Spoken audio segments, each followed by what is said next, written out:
हाँ, सत्यवादी राजा हरिश्चंद्र, हम सब आपकी परीक्षा ले रहे थे। शनिदेव, आप? अर्थात इतने दिनों से निर्गुण के रूप में आप ही थे?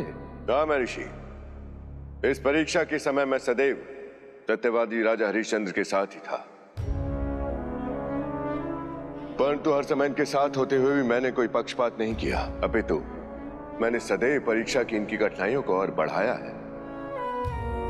और वास्तव में आप इनकी परीक्षा नहीं ले रहे थे, आप दोनों पर मेरी 7.5 का काल आरंभ हो चुका था, और मेरी 7.5 में अहंकार का हनन होता है महर्षि, और कर्मों में शुद्धि आती है, और वही आप दोनों के साथ भी हुआ। परंतु शनिदेव, मुझे तो कुछ समझ में ही नहीं आ रहा है। मैं समझाता हूं राजन। जब आप दोनों पर मेरी 7.5 का काल आरंभ हुआ, उसके पश्चात महर्षि स्वर्गलोक आए थे, और सत्यवादी हरिश्चंद्र की परीक्षा लेकर मैं ये सिद्ध कर दूंगा कि हरिश्चंद्र सत्य और धर्म पे चलने वालों में से नहीं है। और उस चुनौती के उपरांत जो भी कुछ हुआ, मैं सब आपकी परीक्षा के अंतर्गत ही हो रहा था। परंतु सत्यवादी राजा हरिश्चंद्र, मुझे गर्व है कि मेरी 7.5 में एक व्यक्ति को कैसे कर्म करने चाहिए, आपने इस संसार के सामने उसका एक आदर्श उदाहरण स्थापित किया है।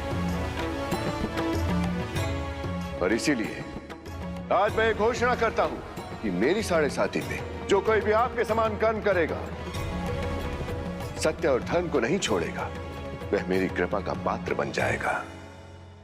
जैसे आपको मिल रही है हरिश्चंद्र।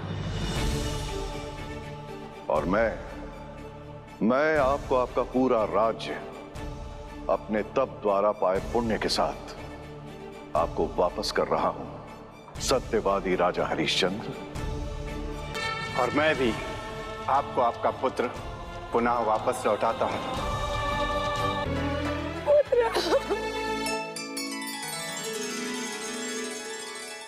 माँ, पिताश्री, आप दोनों एक साथ? हम तो दास बन गए थे ना, कहीं ये मेरा स्वप्न तो नहीं? हाँ पुत्र, वह स्वप्न ही था।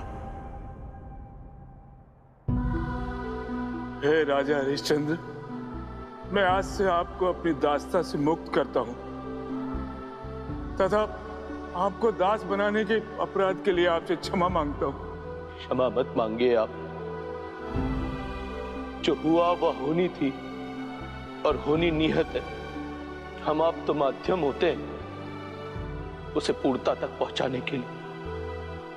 सत्य कहा है राजा हरिश्चंद्र ने, परंतु यह भी सत्य है कि इनके पुण्य कर्मों ने हम देवताओं को धरती पर आने के लिए बाध्य कर दिया। राजा हरिश्चंद्र, आपके सत्य पालन को देखकर मैं समस्त देवताओं की ओर से आपको कुछ देना चाहता हूं। मैं आपको सशरीर एवं सपरिवार स्वर्गलोक का अधिकारी बनाता हूं। क्षमा कीजिएगा वरुण देव, किंतु यह मैं स्वीकार नहीं कर पाऊंगा। परंतु क्यों? एक राजा के लिए उसकी प्रजा उसके पुत्र के समान होती है, और मैं अपनी प्रजा को छोड़कर अपने परिवार के साथ स्वर्ग के सुख कैसे ले सकता हूं? आपका पुण्य आपकी प्रजा को भी स्वर्ग का अधिकारी बना देगा। आप जैसा राजा जिस राज्य में होता है, वहां की प्रजा के लिए वो राज्य ही स्वर्ग के समान हो जाता है। और राजन, आपके सत्य, आपके धर्म, और राजन, आपके सत्य, आपके धर्म, आपके वचन पूर्ति और आपके प्रजा प्रेम को देखते हुए मैं भी आपको वरदान देता हूं कि आपके पुण्य कर्मों के कारण आप ही के कुल में नारायण के अवतार का जन्म होगा,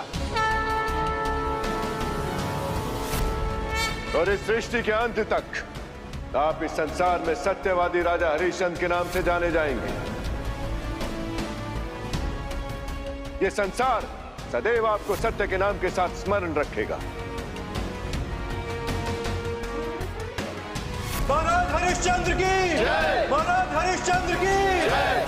और देवी, इस प्रकार राजा हरिश्चंद्र की 7.5 और उनकी परीक्षा दोनों संपूर्ण हुए देवी, और उन्होंने सिद्ध कर दिया कि मेरी 7.5 काल में वो इस संसार के सबसे योग्य और सबसे उत्तम पुरुष थे।